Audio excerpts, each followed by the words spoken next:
Olá, boa tarde. Hoje é terça-feira, o NT Sul já vem chegando neste 28 de julho para manter você bem informado sobre as principais notícias de Cachoeira do Sul.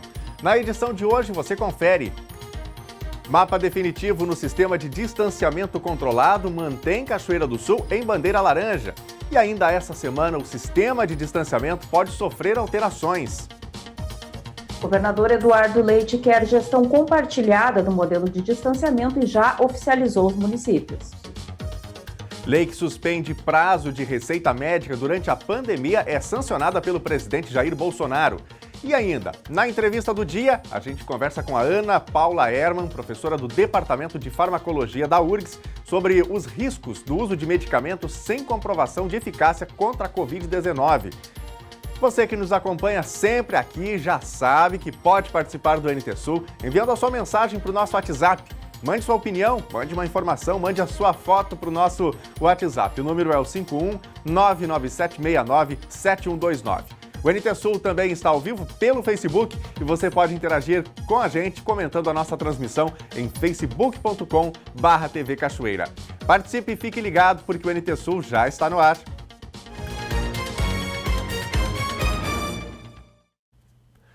A Secretaria da Saúde de Cachoeira do Sul confirmou ontem, em nota, 6 novos casos de coronavírus na cidade. Os pacientes são 5 mulheres e 1 homem com idades entre 16 e 65 anos. Todos estão em isolamento domiciliar. Também foram informados 7 novos casos suspeitos e 13 descartados. A nota de ontem comunicou ainda que mais 6 pacientes estão recuperados da Covid-19.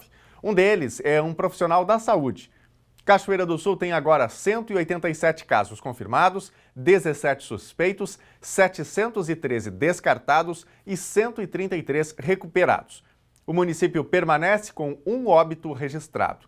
Todas essas informações a gente atualiza diariamente lá no nosso site e você pode conferir acessando novotempo.com/NTSul. Após análise de 49 recursos, o governo do estado do Rio Grande do Sul acatou 6 pedidos de reconsideração ao mapa preliminar apresentado na última sexta-feira. O mapa final do distanciamento controlado segue como o da última semana, com 8 regiões em bandeira vermelha. Cachoeira do Sul, como previsto, manteve a classificação de médio risco. 8 regiões com alto risco de contaminação e baixa capacidade de atendimento. Este é o resultado final da 12ª rodada de avaliação dos dados de distanciamento controlado do estado do Rio Grande do Sul, anunciado na tarde de ontem pelo governador Eduardo Leite. O mapa preliminar apontava 14 regiões com bandeira vermelha de alto risco epidemiológico. O gabinete de crise decidiu acatar recursos de 6 regiões, resultando em 12 regiões com bandeira laranja.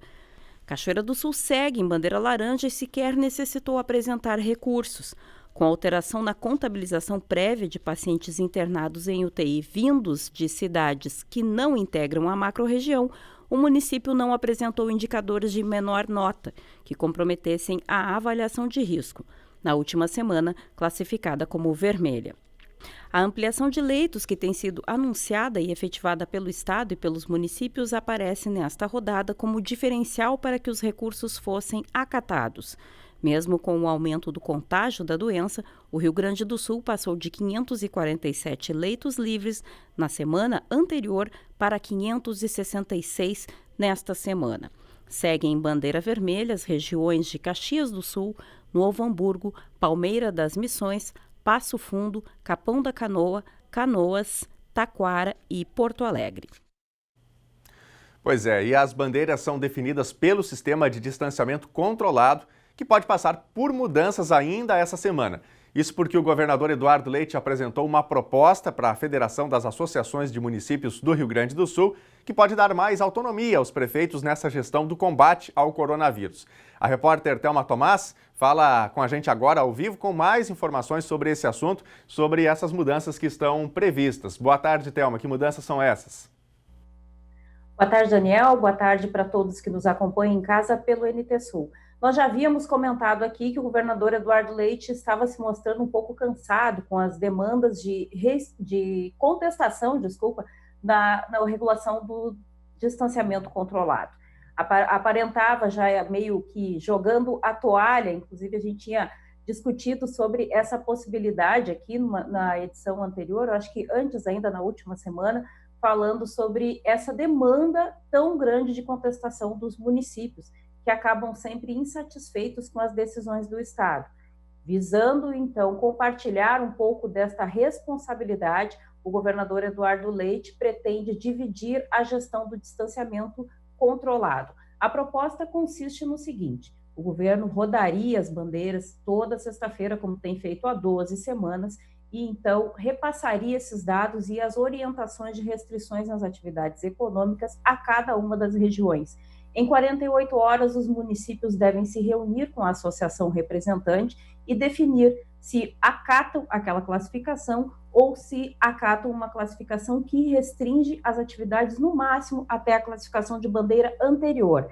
De maneira mais simples, se nós estivéssemos aqui em Cachoeira do Sul numa bandeira vermelha e a associação de todos os municípios que compõem a 27ª região a que nós fazemos parte, definirem que as peculiaridades dos municípios contemplam uma atividade de restrição em nível de bandeira laranja, essas informações são repassadas ao Comitê de Crise do Governo do Estado, que avalia e chancela, então, que seja retroagida a questão de restrição, especialmente no que diz às atividades econômicas. Essa decisão passa, diretamente por uma questão política. Afinal de contas, nos municípios menores, onde os prefeitos são muito populares e transitam pelas ruas e têm contato direto com os comerciantes, o peso é muito grande em função das restrições de ver algum empreendimento falir, fechar ou causar algum dano maior a este empreendedor. Imagina o peso, né, Daniel Nunes, daquele prefeito que, por restringir atividades, colherá os frutos aí numa campanha eleitoral que se avizinha. Thelma, inclusive sobre isso, eu acredito que para piorar a situação do governador Eduardo Leite, tem aí uma movimentação de alguns parlamentares gaúchos, inclusive do senador Luiz Carlos Reis, né, indo ao STF, Supremo Tribunal Federal, para que esse sistema seja analisado lá pela corte. E aí, que peso tem isso? Pois é, Daniel, por isso a gente fala sobre um reflexo político. Quando as lideranças políticas começam a interferir numa gestão de crise como essa que a gente está passando, que é uma situação de saúde pública, onde os interesses precisam estar mais focalizados e mais centralizados na contenção das mortes e ocupação de leitos e a capacidade de atendimento, que são questões muito mais técnicas do que políticas, significa que alguma coisa está circulando pelos bastidores, e é inevitável pensar no reflexo político que essas decisões podem trazer, tanto que na primeira reunião os municípios já rechaçaram essa ideia de ter que compartilhar a decisão com o Estado, uma vez que fica mais fácil dizer, estou obedecendo ordens do governador, né, a ter que assumir responsabilidades sobre determinadas ações que podem ser antipáticas e invariavelmente é o ônus da função política, né. Acompanham o senador Luiz Carlos Reis nessa demanda junto ao STF, os deputados Ubiratã Sanderson, do PSL,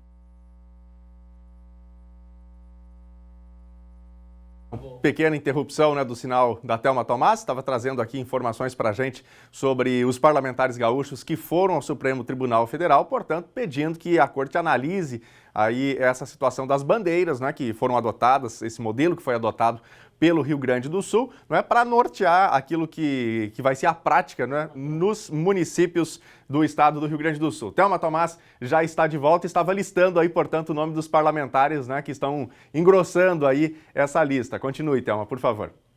Pois é, eu não sei em que parte caiu a conexão, Nunes, mas eu repito aqui a lista, então, Ubiratã Sanderson, Bibo Nunes, Marcel Van Hatten e Maurício Ziedrich.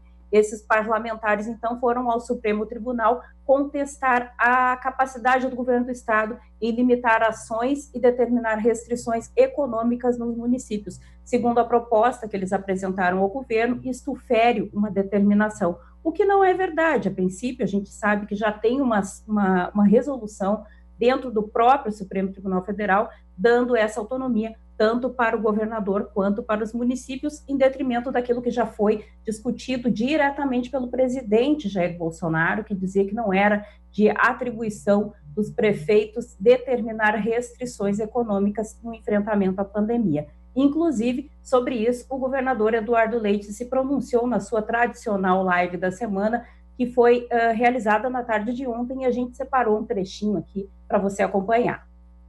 Que fica claro, inclusive, o pedido dos parlamentares em nível federal, acho que é legítimo buscar a Suprema Corte para discutir a legalidade, a constitucionalidade. Eu sempre defendi aqui sobriedade institucional para o país, é exatamente isso. Utilizar as instituições devidas para que alguma insatisfação e resignação com o que se esteja fazendo, né, inclusive em relação ao distanciamento controlado, possa ser discutido e decidido sobre essa competência.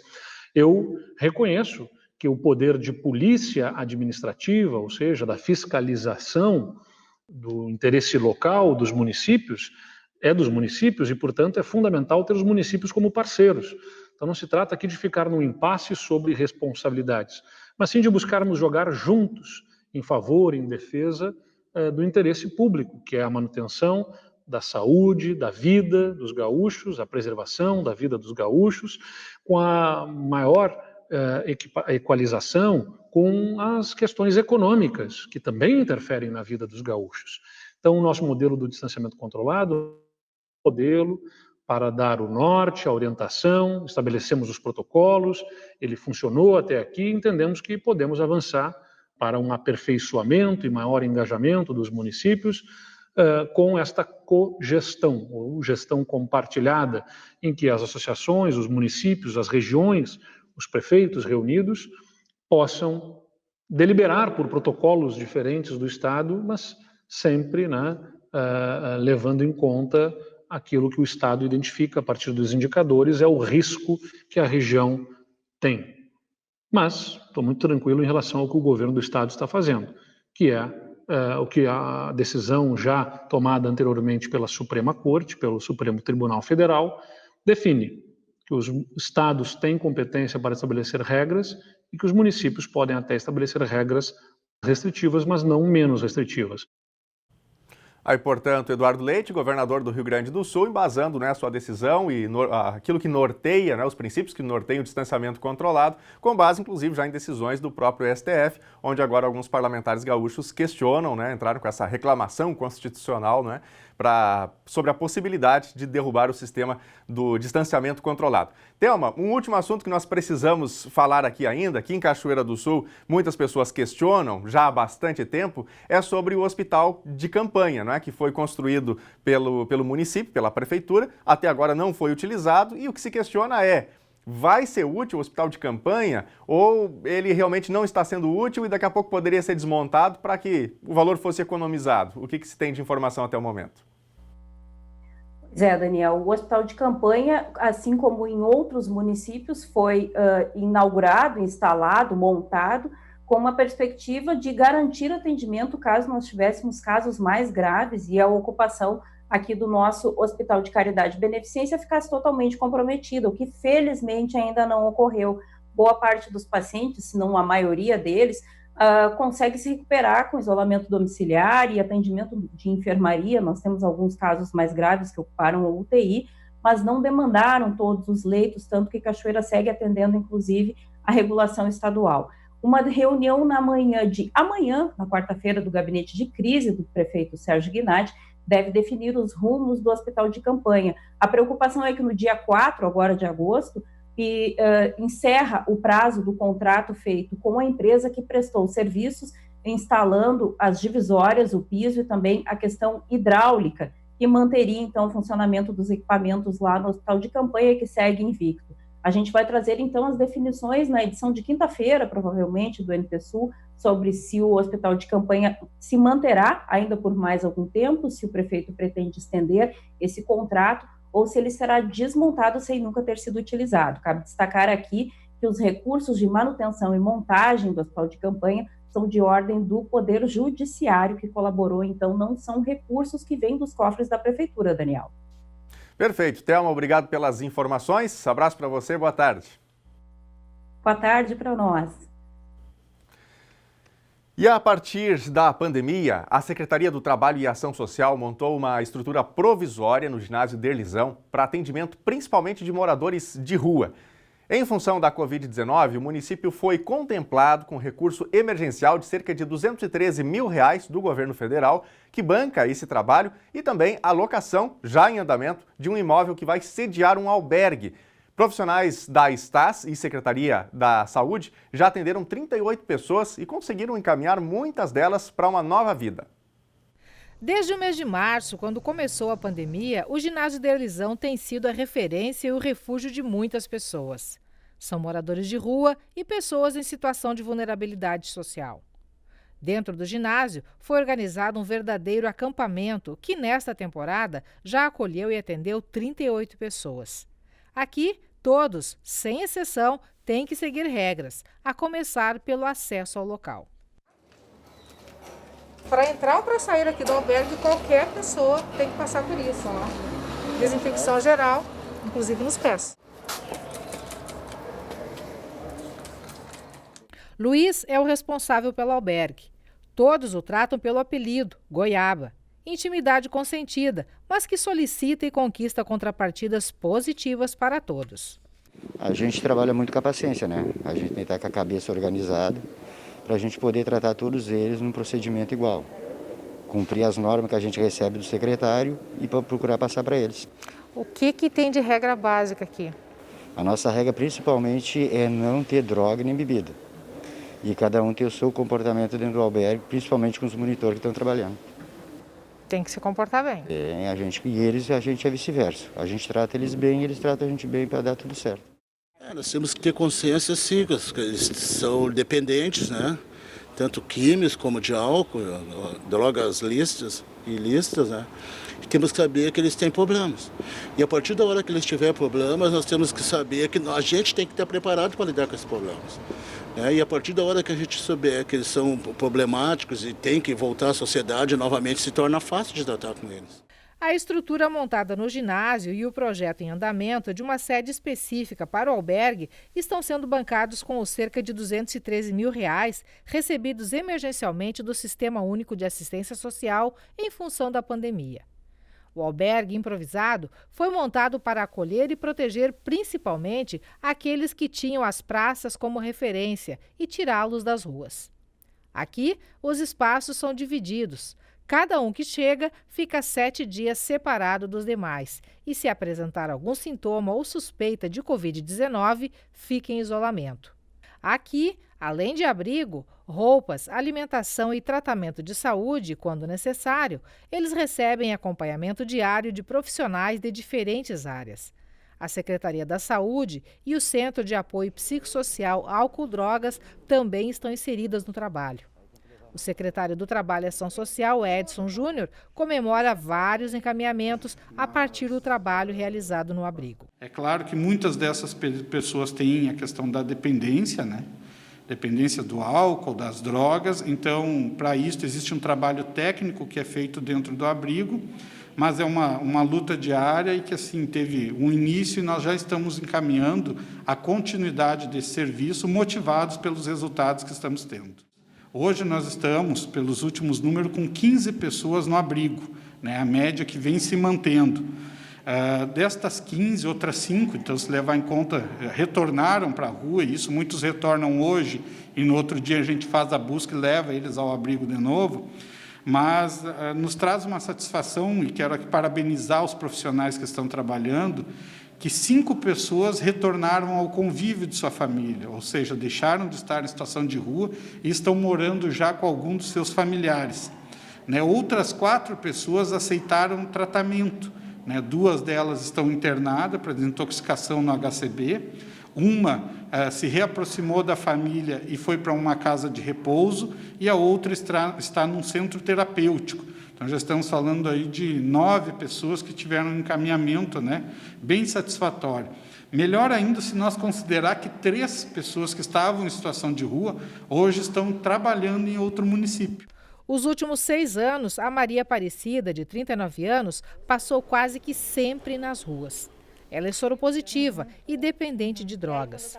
Os 2 meses no abrigo, recebendo cuidados e tratamento, representam para ela esperança e vontade de uma nova vida. Como eu vi que eu ia morrer se eu continuasse ali, no álcool, na droga, todo dia, sem se alimentar direito. E eu comecei a sofrer muito, sentir dores e dores sem fazer meu tratamento, e daí eu pedi ajuda aqui. Aí cheguei aqui, fui bem tratada, até hoje, graças a Deus, não tenho do que me reclamar. Aí eu botei na cabeça que depois que eu sair daqui eu quero retomar minha vida. O projeto da minha vida é simples, não é muita coisa. O projeto da minha vida é me recuperar de tudo que eu passei lá fora aqui, de tudo que lá fora ainda está me esperando e eu não quero mais.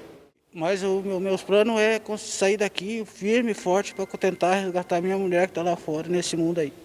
Tu quer recuperar ela? Quero recuperar ela. Uhum. Eu quero me cuidar primeiro. Eu tenho que voltar para casa. Se conquistar meus filhos, eu tenho que voltar limpo e adquirir meu respeito de volta pela sociedade, sabe? A permanência deles neste local deve ser breve. A Stas já está negociando a locação de um imóvel para abrigar o serviço. Já está tramitando na Prefeitura a aquisição dos equipamentos, locação de um imóvel. Já temos alguns imóveis em vista, deverá nas próximas semanas começarmos a equipar com o material que está vindo. Então está sendo comprado camas, colchões, mesas de refeitório, será contratado prestação de serviço de alimentação e segurança, até para garantir uma melhor segurança para as pessoas que estão abrigadas, né? E será um abrigo para o enfrentamento da Covid-19. Mas o secretário destaca que depois da pandemia, tudo que foi investido e adquirido ficará para o município, possibilitando a continuidade do trabalho com a estrutura funcionando como casa de passagem.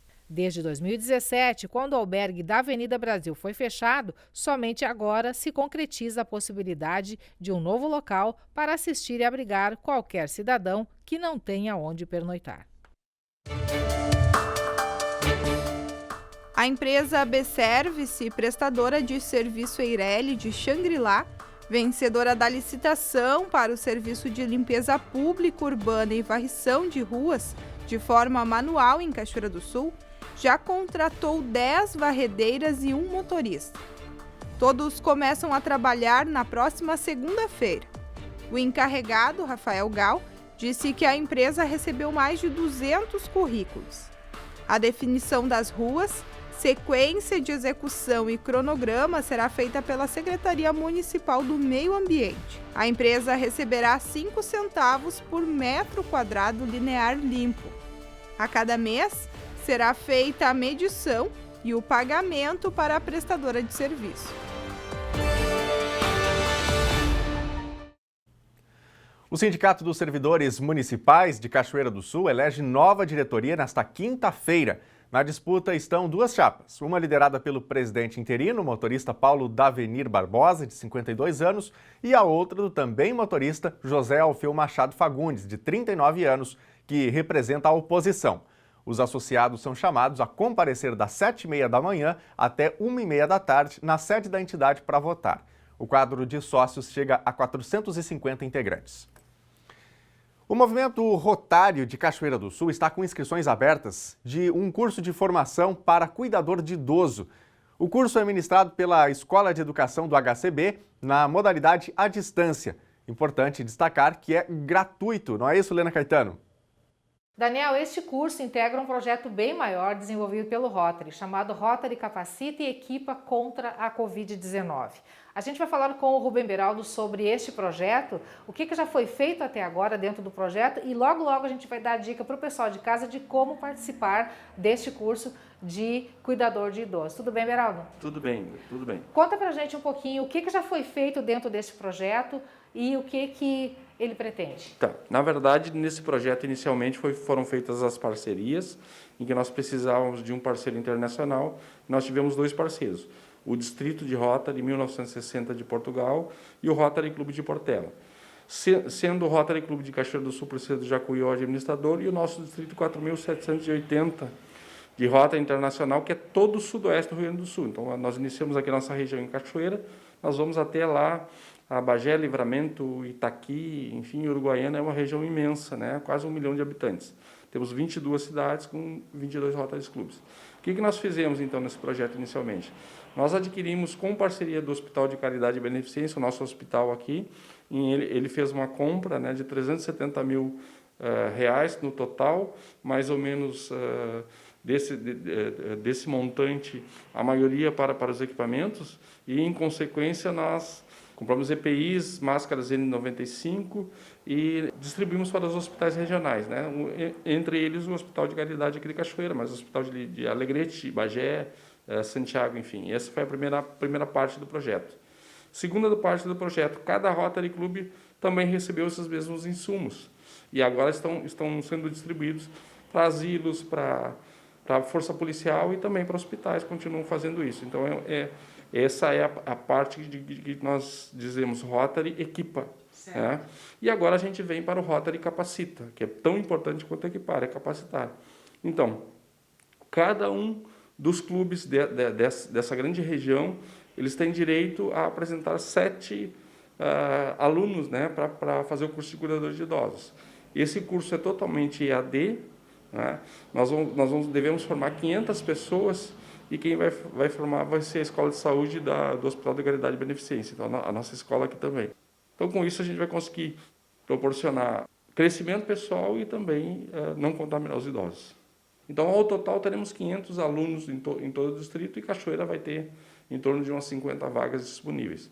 Então, é uma oportunidade única, né, de capacitação para que as pessoas realmente consigam atender os nossos idosos com qualidade, não contaminar contra o coronavírus, né, e estarem capacitados numa escola tradicionalíssima, 50 anos de atuação no mercado, e realmente isso faz com que a nossa comunidade seja projetada, né, nesse sudoeste do Rio Grande do Sul. Realmente é um dado muito importante para nós. E quem pode participar deste curso, o que deve fazer? A pessoa tem que ter, no mínimo, ensino fundamental, então tem seus documentos, vai apresentar documentos básicos de identificação, vai procurar, então, o nosso governador assistente, o Celso Vargas, no telefone dele, ele vai encaminhar para cada um dos Rotary Clubs. Vai preencher uma ficha, né, um link, uma ficha de inscrição, e vai nos remeter via e-mail esses documentos. Bom, a pessoa, então, faz contato pelo telefone, o telefone que está aí na tela. Exatamente. Então, você pode anotar esse telefone que está aí no vídeo, tá? Fazer contato com o Celso e, a partir daí, então, ele encaminha a inscrição, é isso? Ele vai encaminhar a inscrição. É muito importante, porque a inscrição vai só até o dia 6 de agosto dessa próxima turma. Nós precisamos preencher todas as nossas vagas nesse momento. Então, temos pouco tempo. Qual é o tempo de duração deste curso? São 17 módulos, na verdade, ele vai durar em torno de uns 3 a 4 meses, né? Então, são módulos semanais, com certificação pela escola. Por isso é importante trazer previamente os documentos, senão o aluno não terá acesso ao curso. Basicamente isso que a gente precisa do aluno. Então, vai completar, vai ser treinado, né? Vai ter suas aulas, vai prestar prova, enfim. E com isso ele vai ter uma certificação bem importante. Seja para concursos depois ou até para trabalhar onde já trabalha. Mesmo que a pessoa já trabalhe, também é importante, a gente quer recapacitar essas pessoas, porque o conteúdo é bem abrangente. Ok. Beraldo, agradeço a tua participação conosco no NT Sul. Você que nos assiste, então, que se interessou, o telefone continue na tela para que você possa fazer contato com o Celso, então, ter todas as informações e, quem sabe, se habilitar, se qualificar mais através desse curso de cuidador de idosos oferecido pelo Rotary Internacional. Daniel, volto contigo. Obrigado, Lena, pelas informações, né? E fica aí a dica para os nossos telespectadores. E aí, já mandou a sua mensagem para o WhatsApp do NT Sul com o seu recado, com a sua informação, com a sua opinião? Mande aí, salve o número e envie, porque a nossa equipe está aqui ligada, aguardando para colocar a sua mensagem aqui na nossa telinha. O número é o 51997697129. Está na tela aí, salve no seu smartphone. Pelo Facebook você também participa comentando a nossa transmissão ao vivo em facebook.com/TV Cachoeira. Deixa eu mandar alguns abraços aqui para os amigos no Facebook. Está com a gente aqui a Mara Regina, a Vera Trojan. A Vera está inclusive lá em Santana do Livramento, na fronteira oeste do Rio Grande do Sul. Obrigado, Vera, pela mensagem. O Milton Ribeiro Sartório também passa por aqui. A Lorema Mazieiro Tati, obrigado aí pelas mensagens de vocês. Daqui a pouquinho eu falo de mais pessoas que estão interagindo com a gente aqui no Face. Vamos para a tela? Nilmar Abedala, de Cachoeira do Sul, diz aqui o seguinte: com tantos recursos, acho que está na hora do governador deixar nas mãos dos prefeitos a responsabilidade. Obrigado, Nilmar, pela sua mensagem. Vamos ver aqui a próxima que chega para a gente. é da Luciane Rodrigues, de Cachoeira do Sul. Quero agradecer ao Corpo de Bombeiros e ao Dr. André Medeiros pelo atendimento que eles deram ao cavalo picado por abelhas na Funcap. Infelizmente o cavalo não resistiu, mas a ajuda deles foi fundamental. Nota 1000 para eles. Obrigado, Luciane, pela mensagem aí, pelo elogio, né? A gente recebe sempre aqui críticas a departamentos, né, reclamações, solicitações. É bom quando a gente consegue reconhecer, né, o trabalho que é bem feito também. Obrigado aí pela sua mensagem. A Maria do Socorro também manda mensagem aqui. Diz ela aqui o seguinte: para passar o tempo durante a pandemia, faço artesanato. E a Maria mandou foto pra gente. Olha aí. São telhas pintadas. A nossa produção me informa aqui pelo Meu Ponto. E eu quero aproveitar para dizer que essa mensagem aqui tem a ver com conteúdos que nós veiculamos ontem aqui no NT Sul, inclusive falando sobre o que as pessoas estavam mais fazendo durante a pandemia, né? E muita gente mandou fotos aqui pra gente de tricô, de crochê, de artesanato, né? Realmente como a nossa telespectadora fez aqui também. Obrigado a todos vocês que mandaram e também a nossa telespectadora que mandou aqui a bela foto também. Bom, daqui a pouquinho tem mais, vai participando, vai fazendo o Telejornal NT Sul juntamente com a gente. No próximo bloco, lei que suspende prazo de receita médica durante a pandemia é sancionada pelo presidente Jair Bolsonaro. E ainda, na entrevista do dia, a gente conversa com Ana Paula Hermann, professora do Departamento de Farmacologia da URGS, sobre os riscos do uso de medicamentos sem comprovação de eficácia contra a Covid-19. O intervalo é rápido, fique com a gente.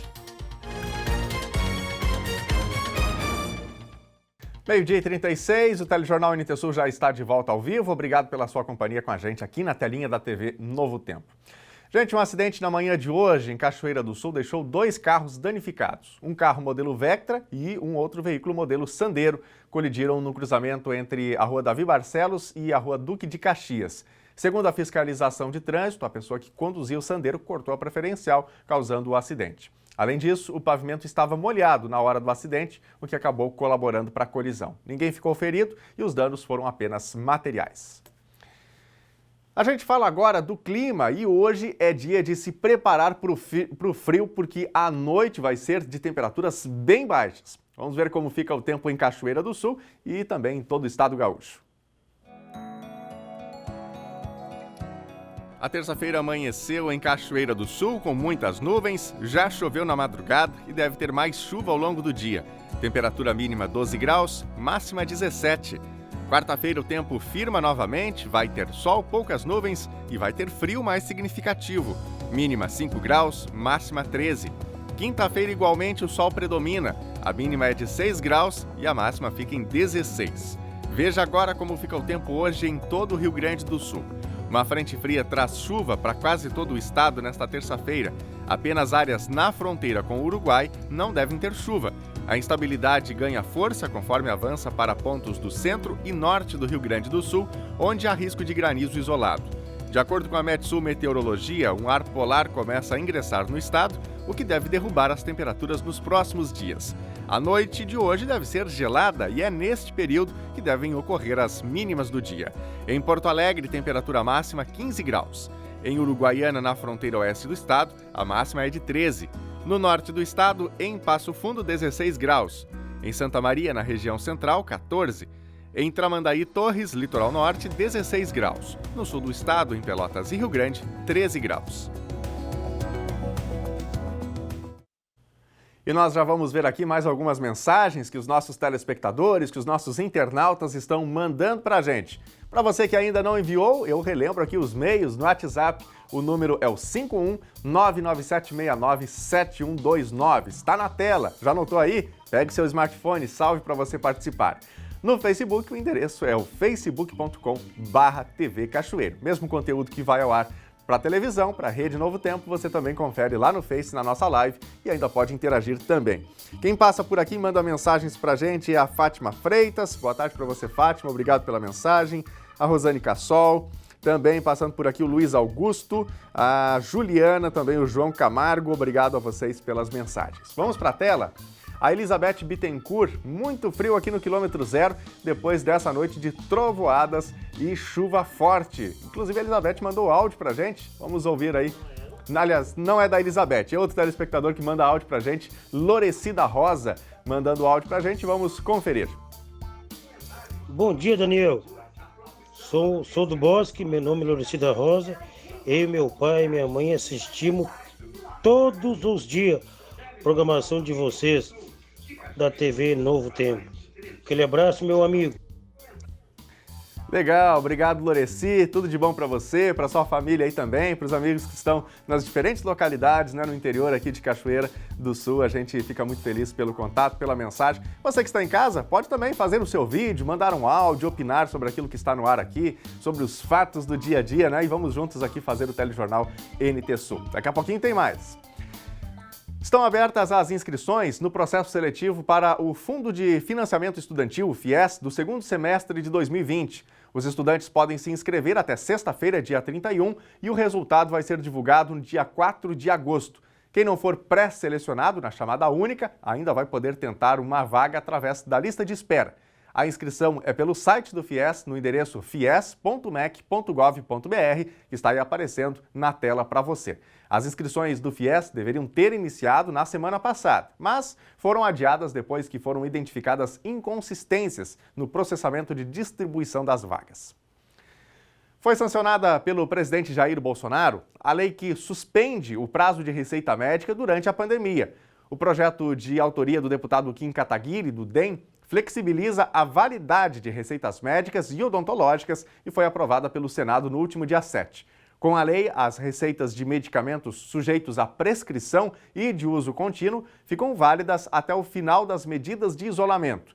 O presidente vetou o trecho da lei que previa que os pacientes enquadrados nos grupos de risco poderiam, por meio de qualquer forma de declaração, indicar outras pessoas para a retirada dos remédios. A nova lei não vale para remédios sujeitos a controle sanitário especial, que devem seguir a regulamentação da Agência Nacional de Vigilância Sanitária, a Anvisa. Bom, quando a gente fala de coronavírus, o que logo vem à mente é que a gente quer que tudo isso passe logo, não é verdade?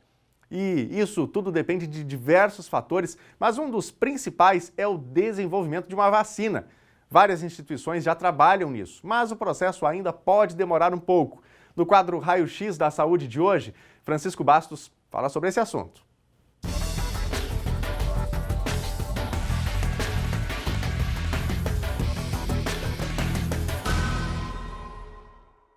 Nas últimas semanas, as notícias no mundo todo, e não diferente aqui no nosso país, foram com relação aos trabalhos que vêm sendo feitos pela ciência para a descoberta de uma vacina contra o coronavírus. São mais de 100 trabalhos no mundo todo, envolvendo diferentes países, muitos pesquisadores, e que vão chegando a etapas no sentido de encontrarem justamente este instrumento que poderá combater este vírus que está causando tantos problemas no mundo todo. Tivemos na semana passada uma matéria veiculada aqui na Rede Novo Tempo, pela jornalista paulista, mas da Rede Novo Tempo, Luíse, em que ela colocou luzes com muita propriedade sobre o trabalho que vem sendo realizado em São Paulo, através da USP, também no desenvolvimento de uma vacina e também os voluntários que já estão sendo colocados, digamos assim, à prova em relação a esta grande conquista da ciência. O que nós precisamos neste momento é torcermos para que tenham sucesso todas essas pesquisas e, ao mesmo tempo, darmos credibilidade à ciência, que é quem pode levar adiante no caso, uma transformação em termos de saúde para este quadro aí preocupante que nós temos no mundo todo. São várias etapas, né, que nós temos em termos da concretização final de uma vacina. E até podemos dizer que esta vacina, talvez pelas circunstâncias que nós estamos vivendo, ela tem tido um prazo nas etapas, do cumprimento das etapas, muito rápido. Haja visto que a experiência que nós temos mais recente da vacina contra a cachumba, ela levou em torno de 4 anos. E agora, num curto espaço de tempo, nós já estamos entrando em várias das vacinas na terceira fase, que é os testes pré-clínicos. Faltando ainda as etapas depois, mais 3 etapas, que seria da aprovação pelas agências reguladoras e também depois a produção e a distribuição. Então nós temos ainda um caminho a trilhar, mas vemos com bons olhos isso que está acontecendo. Mas, ao mesmo tempo, é importante de se dizer que este processo todo, e vemos ele é muito sério e não pode ser feito de afogadilho, nós teremos, logicamente, o contato ou a oferta desta vacina somente no final deste ano, na melhor das hipóteses, mas com certeza no ano de 2021. Portanto, neste momento, temos que usar as armas que temos. As armas que nós temos aqui, elas estão evidentes e vêm constantemente sendo reiteradas, que é, logicamente, lavar as mãos, usar máscara e evitar aglomerações. O distanciamento social é o que ainda nós temos.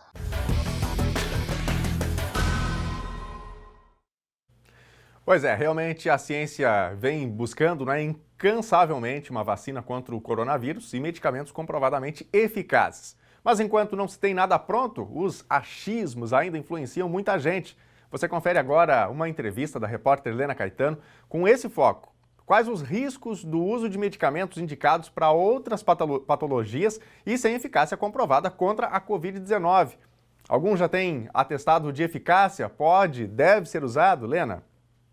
Pois é, Daniel, e nós vamos a partir de agora falar um pouquinho sobre essas suposições, achismos e o que existe de fato, de verdade, com relação a esses medicamentos que surgem e que as pessoas, de repente, correm para a farmácia, esgota estoque, quem precisa realmente fica desassistido e, na verdade, não se tem comprovação científica de que eles são realmente eficazes contra a Covid-19. Nós vamos conversar com a professora do Departamento de Farmacologia da Universidade Federal do Rio Grande do Sul, professora Ana Paula Hermann.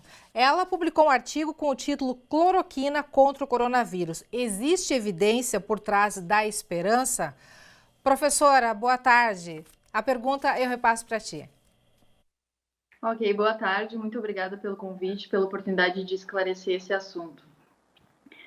De fato, hoje já se passaram 4 meses praticamente desde o início dessa polêmica com a cloroquina e com a hidroxicloroquina, e o que a gente tem são muito mais evidências mostrando que não existe eficácia nesses medicamentos no combate ao coronavírus.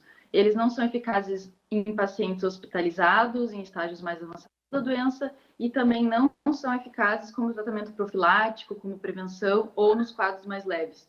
Então, depois desse tempo todo, a gente já tem um número suficiente de ensaios clínicos randomizados, controlados, mostrando que não existe motivo para ter esperança com a cloroquina e com a hidroxicloroquina no Covid. Existem outras medicações também que surgiram nesse caminho, como alternativas, como opções, como possibilidades. E aí eu acho que é mais movido pela esperança, como diz o título do teu artigo, de que as pessoas correm atrás, que a ciência corre atrás, que os médicos querem, enfim, que todo mundo quer realmente uma cura, uma solução para tudo isso, né? E não é bem assim. É verdade. Então, vários outros fármacos surgiram depois da cloroquina e da hidroxicloroquina como novos candidatos para essa cura milagrosa, mas a situação é a mesma ou ainda pior do que no caso da cloroquina e hidroxicloroquina. Não existe evidência de que a ivermectina funciona ou a nitazoxanida. Essas drogas que a gente pode comprar na farmácia, até então, né, algumas delas eram de venda livre, também não tem evidência. O que tem são alguns estudos in vitro, ou seja, em células, em cultura de células em laboratório, o que não significa que isso vai ser eficaz quando transposto para o ser humano. As concentrações necessárias para inibir a replicação do vírus nesses estudos in vitro são muito altas. Então, isso não quer dizer que de fato são eficazes. Então, não existe evidência e existe sim uma vontade, né, das pessoas de acreditar em alguma coisa, e isso é natural do ser humano. A gente evoluiu dessa forma para acreditar e não para desconfiar, não para ser cético. E muitas vezes os médicos que estão prescrevendo esses fármacos também estão fazendo isso na boa intenção de querer, né, oferecer algum tratamento para essa doença que até então não existe nenhum fármaco muito eficaz. Existe tratamento para os casos mais graves, pessoas que necessitam de UTI, de ventilação mecânica. Em alguns casos é recomendado o uso de alguns anti-inflamatórios para diminuir a fase inflamatória da doença, o ataque das citocinas inflamatórias. Então, existe tratamento para reduzir a mortalidade nesses casos mais graves. A gente está evoluindo, inclusive, nisso. O que se sabia no início da pandemia é muito menos do que a gente sabe hoje como fazer esse manejo hospitalar. Então, tem tratamento para alguns casos mais graves, tratamentos conservadores. Não existe um fármaco milagroso, isso não existe. A ivermectina entrou na lista agora, tanto que o Ministério da Saúde, a Anvisa, publicou uma resolução para que a partir de agora essa medicação seja vendida, comercializada somente mediante prescrição médica, junto de outros remédios, outras medicações que já estavam com procura bastante acentuada nas farmácias e drogarias, porque o pessoal estava comprando por conta, né? É, isso. E a produção de ivermectina aumentou muito, né, nesses últimos meses, porque a procura foi muito alta. Os laboratórios que produzem tiveram que trabalhar muito mais para conseguir dar conta dessa demanda, mas é uma demanda ilusória. São fármacos que de fato não têm qualquer eficácia, e isso tem ainda o perigo, e acredito seja uma das razões de incluir agora a ivermectina nessa lista também, acaba se tornando uma falsa ilusão de proteção. Então, o que já está acontecendo é que as pessoas estão fazendo uso desses fármacos achando que estão protegidos e que não vão adquirir a doença. Isso é uma ilusão, e isso pode levar as pessoas a deixar de fazer aquilo que a gente sabe que comprovadamente reduz o risco de infecção, que é usar máscara, evitar o contato social, né, lavar as mãos, não colocar as mãos no rosto. Então, são essas as medidas que a gente sabe que funcionam. Então, a compra, a venda, né, e a distribuição desses kits pode causar uma falsa sensação de segurança na população, que não é o que a gente quer nesse momento, que a gente está num quadro muito, muito grave. A vida inteira a gente sempre ouviu aquela velha recomendação de que a automedicação é perigosa, não se deve fazer e tudo mais. E nessa época, nesse período em que estamos enfrentando um inimigo invisível, desconhecido praticamente, né? Até mesmo a ciência não sabe ainda como combatê-lo com efetividade. Estamos numa época de muitos achismos e muitas opiniões sem muito embasamento. O risco maior para cada pessoa que, de repente, recorra a um desses medicamentos por conta própria, não tem como prever, né? Os riscos que as pessoas correm. Esses fármacos, quando eles são usados para indicação que tem aprovação e que tem comprovação de eficácia, eles são relativamente seguros. Não existem efeitos adversos muito graves associados, e quando existem, são ocorrências relativamente raras. Então, eles são seguros quando usados com prescrição médica para aquelas indicações na qual há comprovação de benefício. E não faz muito sentido a gente ficar falando de efeito adverso quando não existe benefício comprovado. A gente usa muitos fármacos que têm muitos efeitos adversos. Por exemplo, vocês podem pensar em antineoplásicos, quimioterápicos, a pessoa está fazendo, né, um tratamento para combater um câncer. Esses fármacos são cheios de efeitos adversos, mas eles têm um benefício e isso justifica o uso. No caso que a gente tem fármacos que não têm benefício comprovado, não adianta falar de segurança, porque sem o benefício não há nada que justifique o uso, mesmo na ausência de efeitos adversos, certo? Então, mesmo que os efeitos adversos, porventura, sejam mínimos, quando usados adequadamente, a ausência de benefício não justifica esse uso. Tá? E, inclusive, o desperdício, né, de dinheiro e de recursos. E até porque aquele outro risco, aquele outro aspecto, né, professora, de que enquanto as pessoas procuram na tentativa de alguma coisa sem certeza ainda, as pessoas que realmente precisam da medicação não conseguem encontrá-lo. Nós temos o exemplo da cloroquina, que chegou a faltar no mercado. As pessoas que sofrem, que fazem tratamento para lúpus, por exemplo, às vezes não encontram a medicação porque não existe no mercado em função justamente dessa busca desenfreada, né? Com certeza, isso aconteceu, muitas pessoas acabaram com dificuldade de comprar o medicamento lá atrás, e é por isso que a Anvisa tomou algumas decisões de enrijecer a venda, né, dificultar a venda com a necessidade de receita médica em 2 vias com retenção da receita. Então, isso foi feito com a cloroquina lá atrás, talvez um pouco tarde, porque muitas pessoas de fato tiveram dificuldade por algum tempo. Foi feito com a nitazoxanida também, que é o Anita, né? Logo que o ministro da Ciência anunciou a possibilidade de que fosse um tratamento eficaz, e agora, mais recentemente, a ivermectina também entrou nessa lista, para evitar que as pessoas que realmente precisem não fiquem sem o medicamento. Professora, em tempos de Covid, reforçando mais uma vez, então, que o fundamental não é correr atrás da medicação, deixar que as coisas evoluam, que a ciência evolua e comprove realmente a efetividade. E o básico para cada um de nós é não esquecer daqueles cuidados básicos e simples que estão ao nosso alcance no dia a dia. Com certeza, são esses cuidados que podem fazer toda a diferença, e para esses cuidados existe comprovação de eficácia. Então, a gente tem tratamento preventivo. O tratamento preventivo é usar máscara, evitar o contato social, evitar aglomerações e lavar as mãos, evitar colocar as mãos no rosto. Esses cuidados básicos a gente sabe que funciona. Então, não tem nesse momento nenhum motivo para deixar de fazer esses cuidados e buscar uma solução milagrosa que não vai resolver o nosso caso. Professora, a gente agradece muito a sua participação conosco e a disponibilidade em conversar com os telespectadores da TV Novo Tempo aqui do Telejornal NT Sul, tá bom? Ok, muito obrigada, estou à disposição. Daniel, eu volto contigo.